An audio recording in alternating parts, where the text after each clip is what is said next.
on est la première génération depuis 1930 à ne pas pouvoir augmenter notre niveau de vie grâce au travail. Il n'y a pas si longtemps, un salaire suffisait pour une famille de 4. Aujourd'hui, même avec 2 salaires, c'est compliqué. Pareil, pour accéder à l'immobilier, acheter un bien, c'est devenu inaccessible. Les primo-accédants, là, c'est le pire. C'est une génération, effectivement, qui est condamnée à. Là, on met le doigt sur quelque chose de très important, c'est le coût de la vie.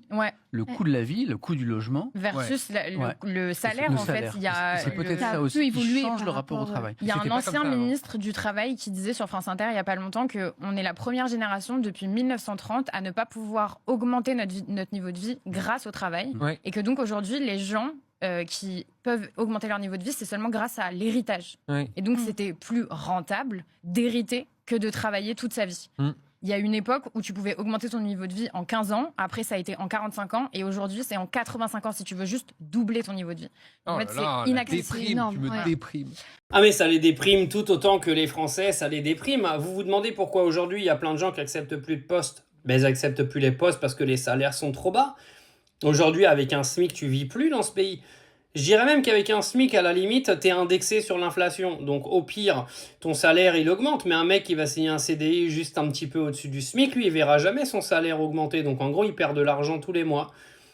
Comment vous voulez en fait que la nouvelle génération, ils aillent travailler, leur salaire, il suffise plus pour acheter un logement, il suffise plus pour vivre tout simplement parce que le coût de la vie a complètement littéralement explosé. Il continuera d'exploser parce que je sais pas si vous avez remarqué, mais il y a des débuts de guerre un petit peu partout et qui dit début de guerre dit augmentation des prix tout le temps, hein, que ce soit au niveau du gasoil, que ce soit au niveau de l'alimentation, que ce soit au niveau de l'énergie. Et ça, les gars, c'est pas demain la veille que ça va s'arrêter. Comment vous voulez qu'ils aillent travailler ? Il faudrait leur payer des salaires décents, mais pour pouvoir leur payer des salaires décents, il faudrait en fait que les employeurs puissent employer des gens sans se faire violer par l'État à chaque fois avec les charges patronales, etc.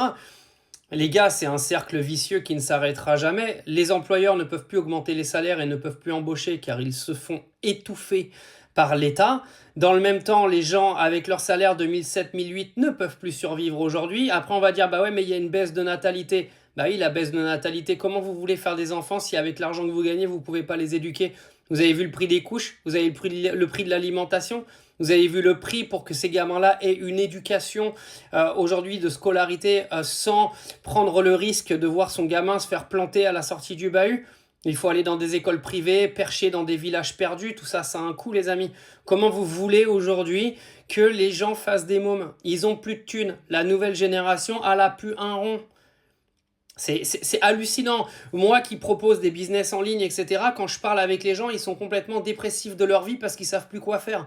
Il y a encore une vingtaine d'années, tu pouvais choper un CDI en te disant que tu allais survivre avec ce que tu gagnais. Aujourd'hui, c'est plus le cas. Les gens, ils se rabattent vers les business en ligne, ils se rabattent vers des business alternatifs. Ils se demandent si le salariat, c'est pas terminé, ils veulent se lancer dans l'entrepreneuriat, mais c'est pas si simple que ça. Bah ouais, c'est la vie d'aujourd'hui, les amis, malheureusement.